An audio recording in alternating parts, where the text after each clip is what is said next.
Hello, everyone. Welcome to Relationship Talk with Sharonda.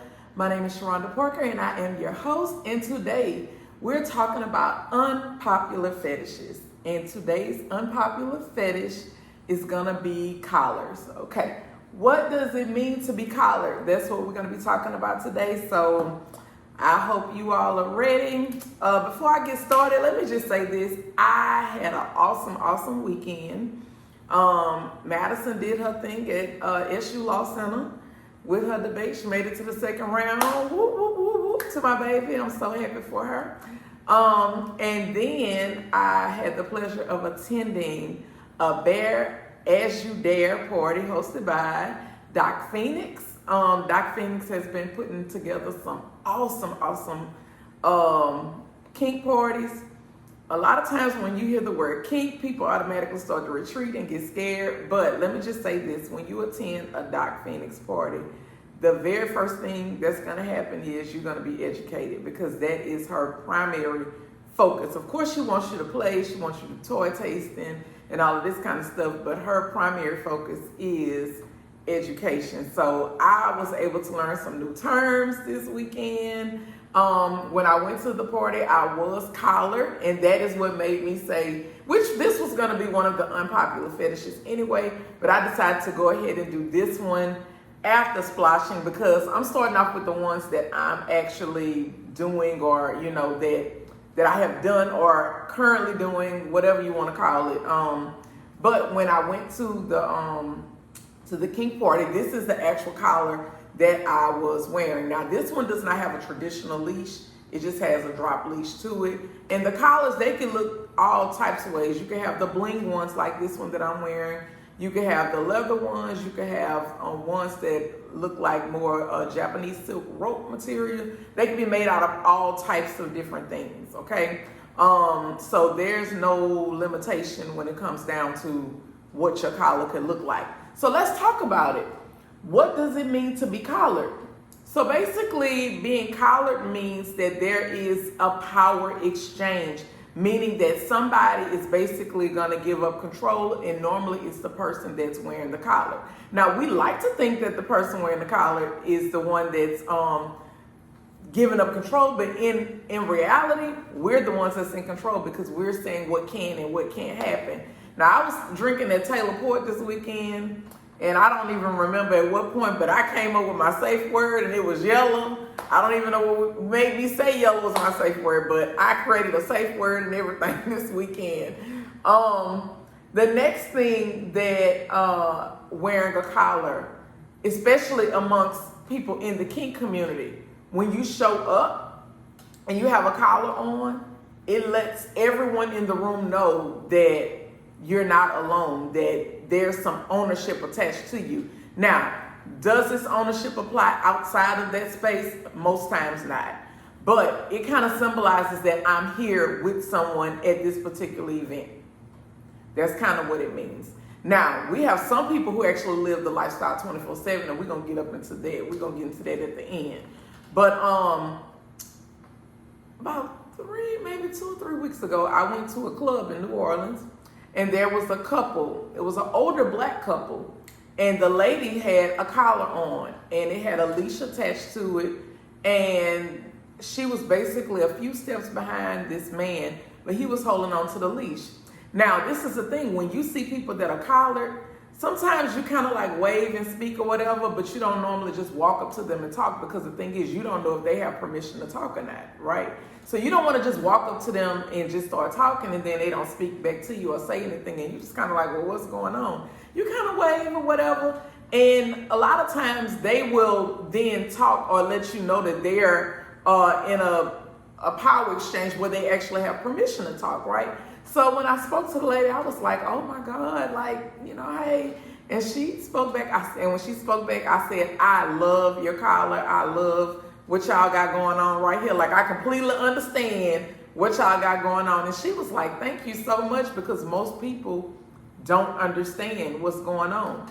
So basically, they were in that club setting, and she was considered a pet in that particular setting, and that's what we're going to get into. She was considered a pet, and the person who was walking her around with the leash, because she had the collar on her neck, he was considered her handler, right? Now, not only were they pet and handler, there was also ownership, meaning she's wearing a collar. That means she's here with somebody. She's there with her handler, right? The power exchange, even we have that in there. That means that he's the dominant and she's the submissive in the situation, right? Another thing that you'll see in this situation when you have the people that are collared, in the kink community, being collared is equivalent to wearing a wedding band. It means that, especially people who live it 24/7, that means that somebody is responsible for me. I'm not alone. I don't make decisions on my own. Someone else here is responsible for me. I have ran into people who do not remove their collars at all. For me, I take this collar off. Of course, I took it off this weekend. I put it on today for this live. But when I'm at certain types of parties, depending on what it is that I'm doing, sometimes I will go collared because I know that the people in that community understand that I'm not here by myself, okay? It's basically, like I said, it's just basically a way, because I don't want to get too off into, I don't want to venture off into anything outside of this topic, but it basically just lets people know that somebody is responsible. You're not making decisions on your own. That's pretty much it. Because I don't want to get off into too much. But y'all, continue to send your questions, continue to send your comments, concern.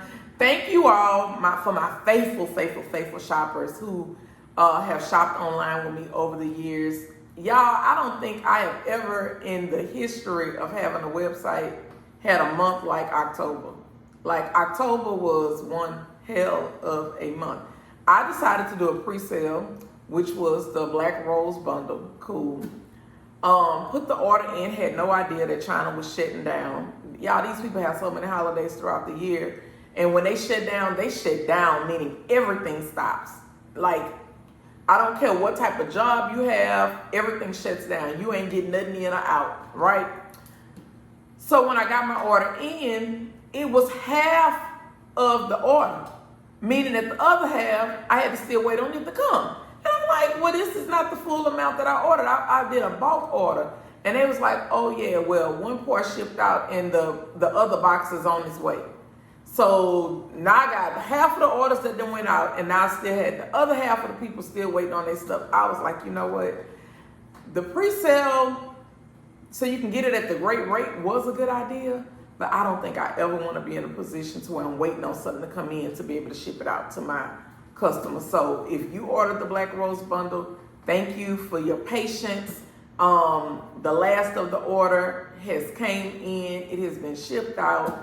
And again, I just probably won't do no pre-sale like that again, because I was like, this is more of a headache than what it's worth. I want to give my customers the best deal possible, but at the same time, I don't want to ruin my reputation with my website on the back end of it with orders taking so long to come in. And I know a lot of y'all order from Fashion Nova, y'all order from Shein, y'all order from all these different places, and y'all wait 30, 45 days for their stuff to come in. You don't bother them. You understand that, I order from here and it's going to take a while to come in. Oh, but when you order from Sharonda Parker and it ain't to you in the 2 days that you used to coming in, baby, y'all filing claims, y'all opening up cases on PayPal, y'all, yeah. Oh, yeah, it goes down. But, one thing about business, and that is what I have learned, you got to take the bitter with the sweet. You have to take the bitter with the sweet, okay? Make sure y'all stay tuned. Let me see what else I got going on. Oh, we got a word challenge going on in the group that I'm in called The Challenge.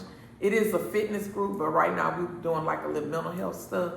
And my word that I picked today was adventurous, because that describes me and who I am. It's so many. When I was doing this word challenge, I was thinking about so many different words that describe me. Liberated was one. Cooperative, I remember that was one. Adventurous was one. I think optimistic. Did I say optimistic? Optimistic was one. What it was? I can't remember the other one, but it's a couple of words. So if you're not in the challenge, join. Basically, right now we're working on a little mental health, and we're still doing our walking. Y'all, baby, Auntie was looking good up in her outfit this weekend for Bears You Dare. Them 4 miles them 4 miles paid off, because Auntie ain't have on them little straps everywhere, baby. I was looking good. That's all I can say.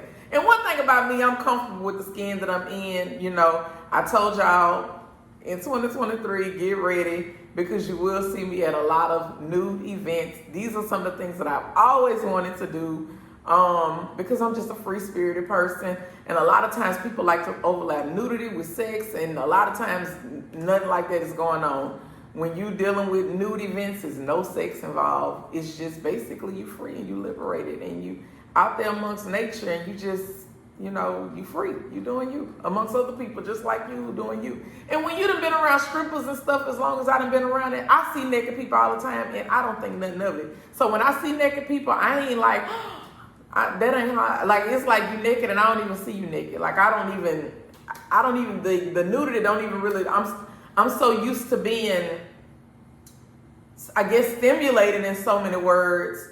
I've gotten accustomed to people being naked around me for so long, till I don't even see it like the average person sees nudity. So, you know, but anyway, you all be blessed. Have a wonderful day. Have a wonderful week. Just remember that, you know, it's Monday. You know, this is a whole new week. This is a whole new opportunity for you to get it right and to get it together.